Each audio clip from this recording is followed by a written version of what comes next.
Hi there! Welcome to the Music Education Technology Podcast.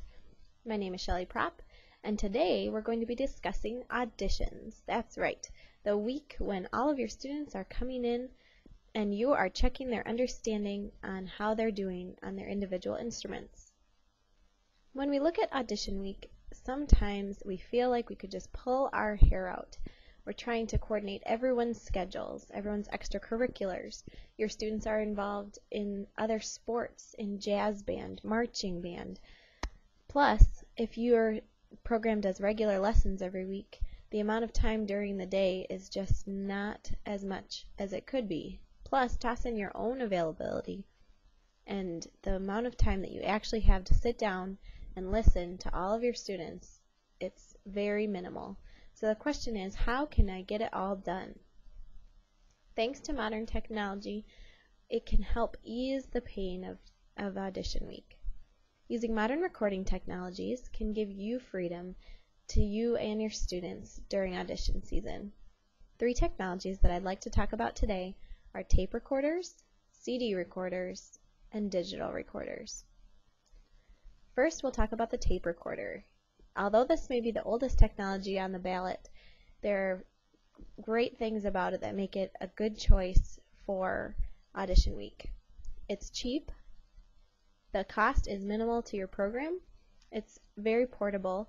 You can place these in a bank of practice rooms or have them in your office for the director or for the students to come in and use. Also, it's easy to use. The students understand it. It's only pushing a few buttons. And overall, it's a very good choice. This is going to cost you about $30 per recorder, and at Target you can pay $7 for 10 audio cassette tapes. So overall, the cost is very minimal to your program. The next technology is the CD digital recorder.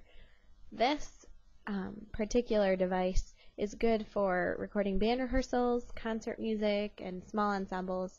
However, it might not be the best choice for individual auditions.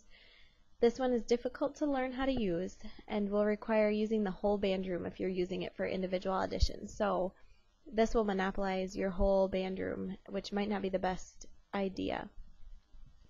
Also, it's very expensive. So if you don't have one, you might think about having one because it's nice to listen to the concert music to get the students to understand how they sound as a whole as opposed to what they hear in their own individual section.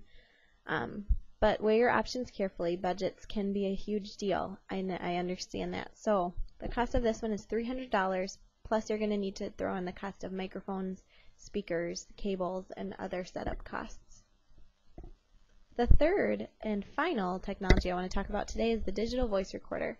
This particular model is from Olympus, and what's really neat about these is it has a USB connecting device which you can plug into your CPU or laptop, and it downloads directly to your desktop.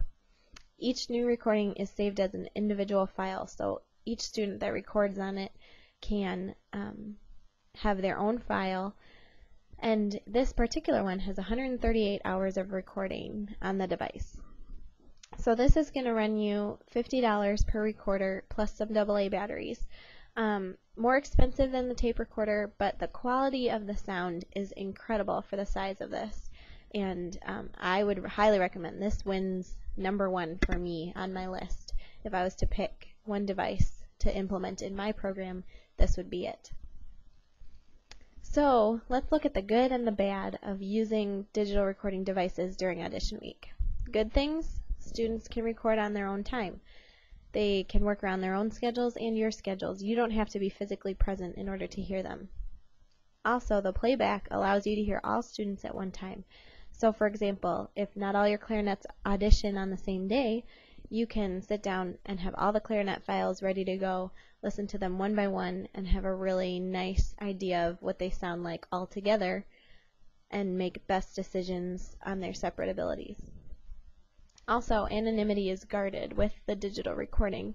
You can have students use numbers, you can have students write their names on a list, and then you're focused on what sound they're making, not necessarily on who's playing. Some bad things: as with any technology, there can be hiccups and it can fail. With using tape recorders, you can have kids press the record button halfway down and get some silence. You can have students record over others, erase others. So although we try to troubleshoot and minimize the amount of problems that you may have, technology can fail.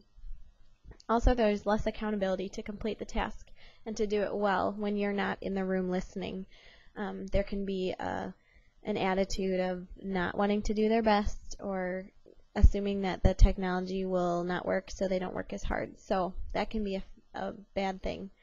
Also, as we said before, this equipment can be expensive, and budgeting in a band program is so essential that you might not be able to have this equipment available to you, and that is something that I leave to you to consider and look at your budget and look at what your needs are. Well, hopefully you have found a few new ideas to throw in your hopper for your next audition week. While these may not be the only answers, there are a few ways that you can consider to help you and your students have a successful, happy audition week. Happy auditioning!